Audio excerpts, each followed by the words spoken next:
ঈদ মোবারক। পবিত্র ঈদ উল আজহা উপলক্ষে আল্লাহ তাআলা আপনাদের কোরবানি কবুল করুন। গাজা, ইরান সহ সারা দুনিয়ার মজলুম মুসলমানেরা জালেমদের পরাজিত করুক। পরিবার পরিজন, আত্মীয় স্বজন এবং বন্ধুবান্ধবদের সঙ্গে কাটানো এই পবিত্র দিনগুলোতে আপনাদের জীবনে রহমত, বরকত বহুগুণে বর্ধিত হোক। বাংলাদেশের মানুষ ভাগ্যবান কেন জানেন?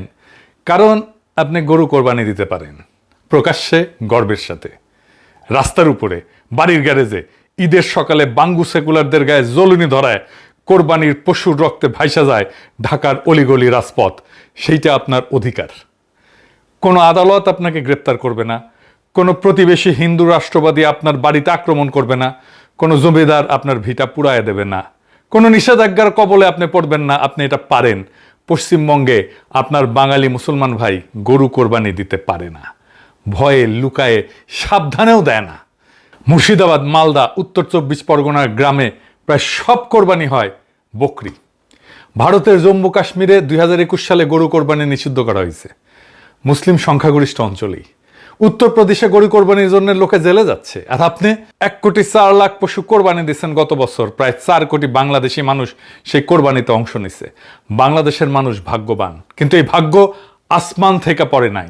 এইটা আপনাদের পূর্বপুরুষেরা 400 বছর ধরে অর্জন করছে নীরব বিদ্রোহে, শ্রেণীগত অপমানে, দারিদ্রের যন্ত্রণায়, জমিদারের চাবুকে, ব্রিটিশের শোষণে, পাকিস্তানির অবহেলায়। আজ আপনি যেই গরুটা কাটবেন সেটার ইতিহাস 400 বছরের। আজ সেই গল্প। কোরবানির প্যাটার্ন বাংলাদেশে অন্যরকম। সৌদি আরবে কোরবানি কি দেওয়া হয়? দুম্বা, ভেড়া, মিশরে ছাগল, তুরস্কে ভেড়া, ইন্দোনেশিয়ায় 2016 সালের ডেটায় 10 লাখ কোরবানির মধ্যে ছাগল 6,50,000, গরু মাত্র 2,80,000। ছাগলই প্রায় 64%। বাংলাদেশে 48 লাখ গরু থেকে 3,41,00,000 মানুষ কোরবানি দিতেছে। ছাগল ভেড়া থেকে 55 লাখ মানুষ। মানুষের অংশগ্রহণে গরুর কোরবানি 86%। বাংলাদেশে কোরবানির 90% বেশি মাংস আসে গরু থেকে। বাঙালি মুসলমানের কাছে গরু একটা বিশেষ পশু। কেন বিশেষ? কারণ এই উপমহাদেশে গরু কোরবানি নিষিদ্ধ ছিল 350 বছর। বাঙালি মুসলমানের গরু কোরবানি দেওয়ার অধিকার আজও পশ্চিমবঙ্গে নাই, আজও কাশ্মীরে নাই, আজও উত্তরপ্রদেশে নাই, শুধু এই দেশে আছে, বাংলাদেশে। তাই বাংলাদেশের গরু কোরবানি কোনো সাধারণ ধর্মীয় আচার না, এটা একটা রাজনৈতিক বিবৃতি। বাংলাদেশের কোরবানির প্রত্যেকটা গরু একটা ঐতিহাসিক জবাব। প্রত্যেক বছর কোরবানি ঈদ আসে আর শুরু হয় আমাদের সোকল বাঙ্গু সেকুলারদের আক্রমণ। 2016 সালের কথা মনে আছে, আমি তখন দেশে। কোরবানির পরপর বৃষ্টি হইল, প্রচুর বৃষ্টি। ঢাকায় তো মাশাআল্লাহ রাস্তায় পানি জমার জন্য বৃষ্টি হইতে হয় না, মেঘ করলেই রাস্তায় পানি জমা যায়। বৃষ্টি হইল প্রচুর। কোরবানি হয়েছে কিছুক্ষণ আগে, কোরবানির রক্তে বৃষ্টির পানি লাল হইল, আর বাঙ্গু সেকুলার লাশকে হাউকাও শুরু করলো। সারা দুনিয়ায় পত্রিকায় আসলো সেই খবর, বিবিসি, গার্ডিয়ান, ঢাকা ট্রিবিউন, সবাই। শুরু হইলো ফটোশপ কইরা ছবি ছড়ানো, তার সাথে চিৎকার শুরু হইলো ইন্ডিয়ান মিডিয়ার। পরিবেশ গেল অস্বাস্থ্যকর, আরো কত কিছু। বৃষ্টি হইলে ড্রেন আর সুয়ারেজ থেকে যে ঘুমুত পানির সাথে মিশে আটকায় থাকে প্রত্যেকবার বৃষ্টির পরে, আর সেই পানি মারায় মানুষকে হাঁটাচলা করতে হয়, সেটা ঠিক আছে। কোরবানির রক্ত হইলে সর্বনাশ, পশু হত্যা অমানবিক। এত রক্তপাত কেন? এই বর্বরতা বন্ধ করা উচিত।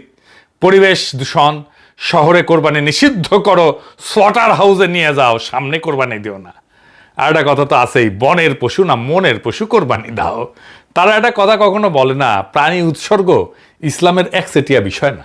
হিন্দু ধর্মে বৈদিক যুগে অশ্বমেধ যজ্ঞ ছিল, ঘোড়া বলি, রাজার সার্বভৌমত্ব ঘোষণার জন্য।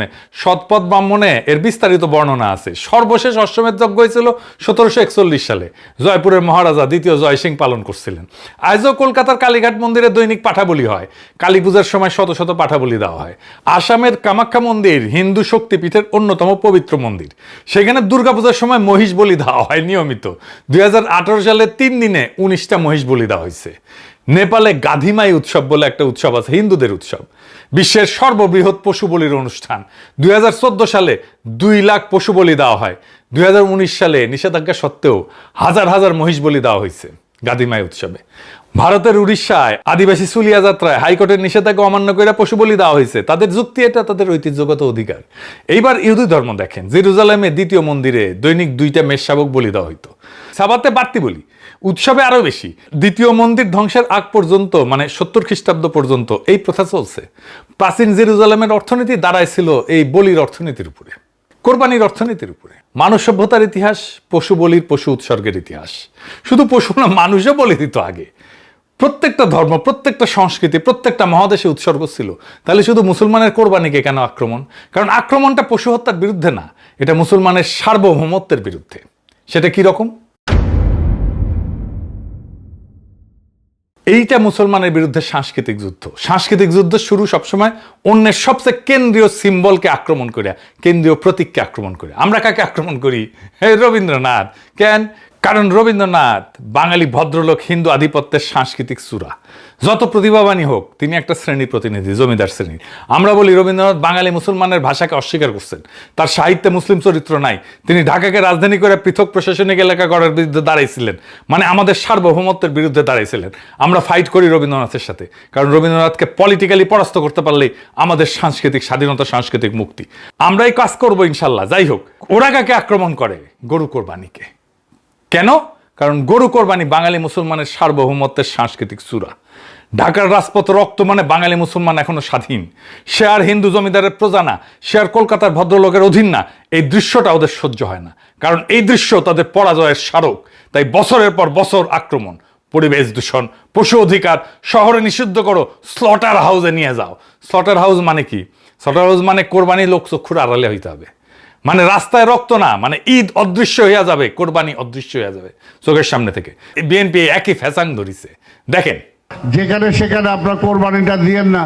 কোরবানিটা এরপরে হয়তো এখন হচ্ছে না, 2-3 বছর পরে আমরা বিদেশের মতো করতে পারি, যে যেখানে সেখানে আমরা কোরবানি না দিয়ে স্লটার হাউস আমরা করে দেবো। আছে আমাদের 2টা স্লটার হাউস, এগুলো আমরা আরও বাড়ায় দিতে পারি। কারণ দেখেন, আপনার কে কীভাবে নেবেন জানি না, যখন এই যে আপনার বাড়ির সামনে রোডের মধ্যে যখন কোরবানিটা দেন, এই শিশু বাচ্চারা যখন একটা দেখে যে জীবন্ত একটা প্রাণীকে আপনি কিভাবে মারতেছেন, সাইকোলজিক্যালি কিন্তু একটা বাচ্চা নিতে পারে না। এটা দেখেছেন? স্লটার হাউসে নিয়ে যাবে, শিশুদের নাকি খুব সমস্যা হয়। বাবা! আবার দেখেন বিবিসি কি বলে, ঋণ করে নাকি কোরবানি দেওয়া উচিত না। বিবিসি তো মুক্তি হয়ে গেছে, আলহামদুলিল্লাহ। ভারতে ফেস্টিভ্যাল লোন বলে একটা সম্পূর্ণ সংগঠিত আর্থিক বাজার আছে। ব্যাংক আর্থিক প্রতিষ্ঠানগুলো দেওয়ালি, পার্সোনাল লোন, দুর্গাপূজার লোন নামে পণ্য বাজারজাত করে। অর্থাৎ ঋণ করে উৎসব করা ভারতীয় হিন্দু সমাজে শুধু ব্যাপক না, বরং আর্থিক প্রতিষ্ঠানগুলো প্রাতিষ্ঠানিকভাবে উৎসাহিত করতেছে। হিন্দু ধর্মে ঋণ করে ধর্মীয় উৎসব করার শাস্ত্রীয় অবস্থান কি? হিন্দু শাস্ত্রে সামর্থ্যের মধ্যে উৎসব করার নির্দেশ আছে। সামর্থ্যের বাইরে গিয়া কোনো ধর্মে কোনো ধর্মীয় আচার করতে উৎসাহিত করে না। অর্থাৎ ধর্মীয় বিধান অনুযায়ী যদি প্রশ্ন তোলা হয়, হিন্দু ধর্মে ঋণ করে উৎসব করার বৈধতা নিয়ে প্রশ্ন করার শাস্ত্রীয় উপাদান বিদ্যমান আছে। কিন্তু এটা কোনো মেইনস্ট্রিম মিডিয়ার বিতর্কের বিষয় না। বিবিসি কখনো এটা নিয়ে স্টোরি করে নাই। হিন্দুরা সামর্থ্যের বাইরে গিয়া অযৌক্তিক ধর্মীয় ব্যয় করতেছে কিনা এই নৈতিক ফ্রেমে কোনো স্টোরি করে নাই। অথচ একই বিবিসি কোরবানির ক্ষেত্রে ঠিক একই ফ্রেম ব্যবহার করে। আর্থিক সামর্থ্য না থাকার পরেও শুরু করে একটা মরাল জাজমেন্ট উপস্থাপন করে। এটা কোনো ব্যক্তিগত এডিটোরিয়াল বায়াস না, বরং এটা একটা প্যাটার্ন। মুসলিম ধর্মীয় আচরণকে বাই ডিফল্ট র্যাশনালিটি টেস্টের মুখোমুখি দাঁড় করানো হয়। তোমার এই ধর্মের আচারটা যৌক্তিক কিনা, এটা কি স্বাস্থ্যসম্মত, এটা কি যুক্তিযুক্ত, এটা কি অর্থনৈতিকভাবে যৌক্তিক। অথচ হিন্দু বা অন্যান্য ধর্মের এই ধরনের আচরণকে কখনোই মোরাল জাস্টিফিকেশনে বোঝা বহন করতে হয় না। তালাল আসাদ, সাবা মাহমুদ, ওনারা দেখাইছেন কিভাবে সেকুলার লিবারাল মিডিয়া মুসলিম ধর্মাচরণকে জাস্টিফিকেশনের বোঝা বহন করতে বাধ্য করে। হিন্দু জমিদার 350 বছর যা করছিল, কোরবানি অদৃশ্য রাখা, সেটাই এখন বিএনপি আর সেকুলারদের ভাষায় ফিরে আসতেছে। এইগুলো ধুনফুন মুখোশ মাত্র। আসল লক্ষ্য কোরবানির ভিজিবিলিটি কমাও, মানে বাঙালি মুসলমানের সার্বভৌমত্বের ভিজিবিলিটি কমাও। 350 বছরের নিষেধাজ্ঞা। বাংলায় গণহারে ইসলাম গ্রহণ শুরু হয় 1500 থেকে 1600 সালের পরে। প্রথম 300 বছর বাঙালি মুসলমান শুধু নামেই মুসলমান ছিল, নামাজ টামাজ পড়তো না, কোরআনের ছাপা কপিও ছিল না, আরবিও জানতো না, পড়তেও পারতো না। মাঝের 300 বছর শুধু নামে। কিন্তু এই 300 বছর একটা জিনিস তারা শিখছিল, গরু খাওয়া যাবে না। কেন? 2টা কারণ। এক, জমিদারি। বাংলার বেশিরভাগ জমিদার ছিল হিন্দু। সংখ্যালঘু যে মুসলিম জমিদার ছিল তাদের জায়গাও নগণ্য ছিল। সবচেয়ে বড় যে মুসলিম জমিদার ছিল সৈয়দ নবাব আলী চৌধুরীর জমিদার, তার জমিদারিকে 100 দিয়ে গুণ করলেও নাটোরের রানী ভবানীর জায়গিরের সমান হয় না। হিন্দু জমিদারের এলাকায় গরু জবাইয়ের অলিখিত নিষেধাজ্ঞা ছিল। কেউ চুপি চুপি দিলে শাস্তি, প্রজার ভিটা পুরায় দেওয়া হইতো, জমি কেটে নেওয়া হইতো। 2 নম্বর হচ্ছে দারিদ্র। নতুন যারা মুসলমান হয়েছিল এই ভূখণ্ডে, তা পরিবারগুলো সবাই ছিল দরিদ্র, উঠে আসছিল দলিত সম্প্রদায় থেকে, বৌদ্ধ সম্প্রদায় থেকে। তার হালের গড়ি সম্বল, ওটারে কোরবানি দিলে কৃষিকাজ করবে কেমনে? 80-র দশকের আগেও বাংলাদেশের সাধারণ মানুষ বছরে একটা মুরগি খাইতো কমই, গরু কোরবানি দিবে কেমনে? ফারাজি আন্দোলনের পর প্র্যাকটিসিং মুসলমান হইতে শুরু করলো বাঙালি, কিন্তু গরু কোরবানি এইটা তখনও শুরু হয় নাই। পাকিস্তান হওয়ার আগ পর্যন্ত 350 বছর এই দেশে সত্যিকার অর্থে গরু কোরবানি পালিতই হয় নাই।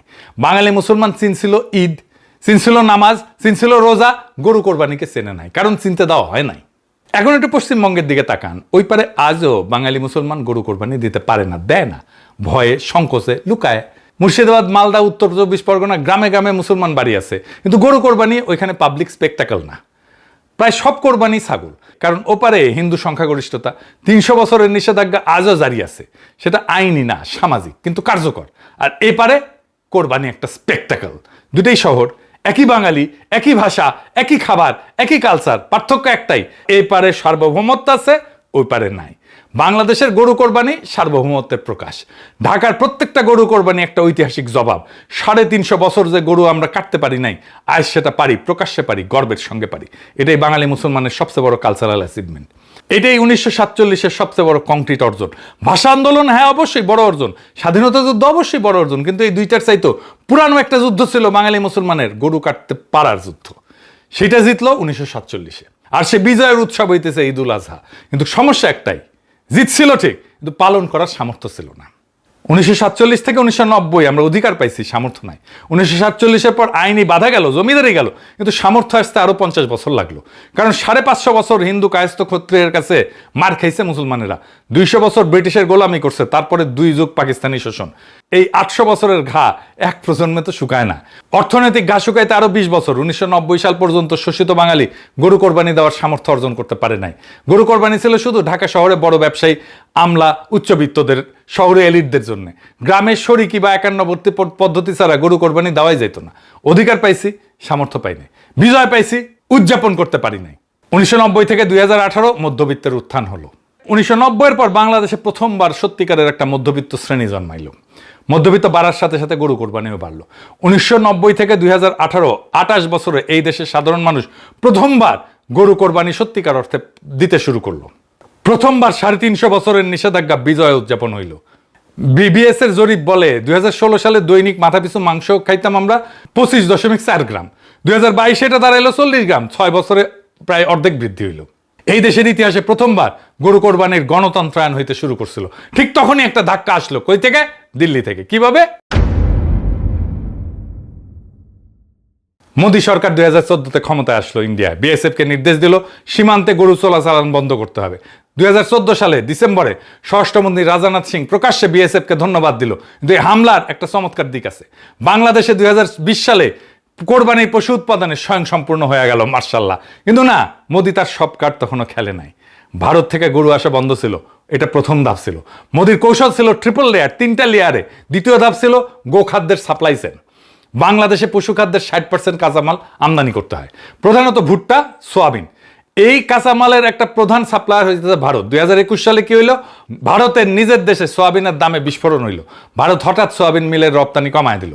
বাংলাদেশের ফিড ইন্ডাস্ট্রি সংকটে পড়লো, দাম 40% বেড়ে গেল। উল্টা ভারতীয় কোম্পানিগুলো বাংলাদেশ থেকে সোয়াবিন মিল কিনতে শুরু করলো।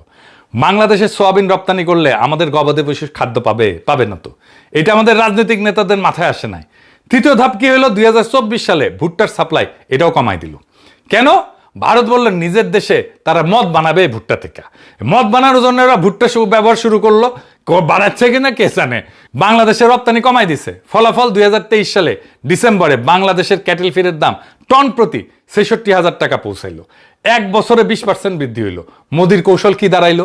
এক হাতে গরু আমদানি বন্ধ, আর এক হাতে গরু পালনের কাঁচামালের কন্ট্রোল। 2 হাত দিয়া বাঙালি মুসলমানের গরু কোরবানির দুর্বল করা। হিন্দু জমিদার আমলে যেটা ছিল অলিখিত নিষেধাজ্ঞা, সেটা আজকে আধুনিক রূপে আসছে। সরাসরি নিষেধাজ্ঞা না, সাপ্লাই চেনকে অস্ত্র বানায় ফেলছে। মোদি বুঝছিল গরু কোরবানি বন্ধ করতে হইলে সরাসরি নিষেধাজ্ঞা দিতে হবে না, শুধু কাঁচামাল আটকাইলেই হবে। এর ফলে কি হইল? কোরবানির পশু কমতেছে। প্রত্যেক বছর গরু কোরবানি কমতেছে, সংখ্যায় কমতেছে। হ্যাঁ, বাংলাদেশে কমতেছে। এই বছর তো খামারিরা গরু নিয়ে ফিরে গেছে, লোকসান এখন গরু পালা। 4 বছরে গোখাদ্যের দাম বাড়ছে দ্বিগুণ। দফায় দফায় দাম বাড়ছে। এইটা শুধু এই বছরের না, 2019 সালেও সংবাদ ছিল গোখাদ্যের দাম বাড়ায় কৃষক বিপাকে। কোরবানির চামড়া নিয়ে মাদ্রাসাগুলো চলতো, কোরবানির চামড়ার মার্কেট একেবারে ধ্বংস করে দেওয়া হয়েছে। এখন মানুষজন পুইতে ফেলে চামড়া। গোপনে কোরবানিকে অদৃশ্য করে দেওয়ার ষড়যন্ত্র চলতেছে দেশের ভিতরে আর বাইরে থেকে। হাসিনার শাসন ছিল রিহার্সেল, ধীরে ধীরে গরু কোরবানি বন্ধ করার রিহার্সেল। এখন আমাদের কি করা উচিত? আমাদের গোখাদ্যের সার্বভৌমত্ব, বাংলাদেশে 60% ফিট কাঁচামাল আমদানি নির্ভর, এইটা ইমিডিয়েট ভালনারেবিলিটি। আমাদের উচিত ভুট্টা চাষ বাড়ানো। বাংলাদেশে এখন 60 লাখ টন ভুট্টা উৎপাদন করে, প্রয়োজন 1 কোটি টন ভুট্টা উৎপাদন করতে হবে। 4 গুণ বাড়ানো সম্ভব। রংপুর, দিনাজপুর, চট্টগ্রাম পার্বত্য অঞ্চলে জমি আছে, পানি আছে, শ্রম আছে, দরকার কৃষিনীতি, সরকারি সাবসিডি। আর সোয়াবিন, বাংলাদেশে সোয়াবিন উৎপাদন প্রায় শূন্য। বাংলার লুথার কিং ফরিদপুরে নাকি সোয়াবিন চাষ দেখেছিল স্বপ্নে, মনে হয়। শুনেন প্রিয় ভাই বোনেরা, এই ফরিদপুরের চর অঞ্চলগুলো ধরে চল অঞ্চলগুলো নিয়ে প্রচুর পরিমাণের সোয়াবিন চাষ হয় না? হ্যাঁ, সোয়াবিন চাষ হয় কি? হ্যাঁ না? না হয় না? এখানে সোয়াবিন চাষ হয় না, কম হয়। কম হয় কেন? ভুট্টা হয়, ভুট্টা চাষ হয়, রাইট? শুনেছেন? যাই হোক, নোয়াখালী, লক্ষ্মীপুরের চলাঞ্চলে সোয়াবিন চাষ করা সম্ভব, কিছু পাইলট হয়েছে। এটাকে জাতীয় প্রকল্প বানাইতে হবে। ভুট্টা আনতে হবে অন্য দেশ থেকে, মায়ানমার থেকে আনা যায়, ইউক্রেন থেকে আনা যায়, সোয়াবিন ব্রাজিল থেকে আনা যায়, আর্জেন্টিনা থেকে আনা যায়। চুক্তি করতে হবে। আর কি, গবাদি পশুপালনে বিপ্লব করতে হবে। ব্রাজিল মাত্র 20 বছরে বিশ্বের শীর্ষ গরুর মাংস রপ্তানিকারক হয়েছে। আমরা সেটা 10 বছরে করতে পারি যদি জেনুইনলি চাই। গ্রাম পর্যায়ে ভেটেরিনারি সেবা দুর্বল, প্রত্যেকটা ইউনিয়নে ভেটেরিনারি ক্লিনিক করতে হবে। জেনেটিক ইমপ্রুভমেন্ট করতে হবে, স্থানীয় ক্রসব্রিড করতে হবে, ডেভেলপ করতে হবে। এখন আমরা ভারতীয় আর পশ্চিমা ব্রিডের উপরে প্রচুর নির্ভরশীল। প্রচুর ভেটেরিনারি সার্জন বানাইতে হবে আমাদের। আর কোরবানিকে ইউনেস্কো হেরিটেজ বানাইতে হবে। ওরা মঙ্গল শোভাযাত্রাকে ইউনেস্কো হেরিটেজ বানাইছে, আমাদের গরু কোরবানিকে কালচারাল হেরিটেজ বানাইতে হবে। পুরান ঢাকা, সিলেট, চট্টগ্রামের গোস্ত রান্নার ঐতিহ্যকে কালচারাল হেরিটেজ বানাইতে হবে। কালা ভুনা সহ সব বিফের রেসিপি, এগুলোকে হেরিটেজ বানাইতে হবে। কুকিং স্কুল করতে হবে গরুর মাংসের জন্য, রেসিপি বই করতে হবে, ইউটিউব কন্টেন্ট করতে হবে। বাঙালি মুসলমানের নিজস্ব মাংসের ঐতিহ্য, এটা গর্বের বিষয়, আমাদেরকে এটা সেলিব্রেট করতে হবে। বিফ অনলি রেস্টুরেন্ট বানাইতে হবে সারা শহরে। বাংলাদেশের মানুষ ভাগ্যবান, কিন্তু ভাগ্য চিরস্থায়ী না। 400 বছর লাগছে এই ভাগ্য অর্জন করতে, হারাইতে 4 বছর লাগবে।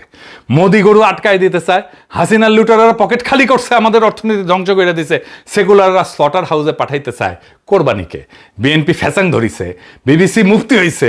4টা ফ্রন্টে 4টাতেই লড়তে হবে। গো খাদ্যে স্বনির্ভরতা আনতে হবে, গবাদি পশু পালনে বিপ্লব করতে হবে, কোরবানিকে কালচারাল হেরিটেজ বানাইতে হবে। আর সাংস্কৃতিক যুদ্ধে রবীন্দ্রনাথ থেকে গোমাতা পর্যন্ত ওদের সব সিম্বলগুলোকে চ্যালেঞ্জ করতে হবে। এই 4টা কাজ যদি আমরা না করি, আমাকে এমনি 4 বছরে আমাদের ভাগ্য কেড়ে নেওয়া হবে। আজ যে গরুটা কাটবেন সেটা শুধু আল্লাহর কাছে কোরবানি না, সেটা 400 বছরের পূর্বপুরুষদের নীরব বিদ্রোহের চূড়ান্ত পরিণতি। ঢাকার রাস্তায় যে রক্ত গড়াইতেছে সেইটা শুধু পশুর রক্ত না, সেটা 350 বছরের নিষেধাজ্ঞা ভাঙার বিজয় গাথা। বাংলাদেশের মানুষ ভাগ্যবান, এই ভাগ্য রক্ষা করেন। এই ভাগ্য রক্ষা করার তৌফিক যেন খোদা তাআলা আমাদেরকে দেন। ইনকিলাব জিন্দাবাদ।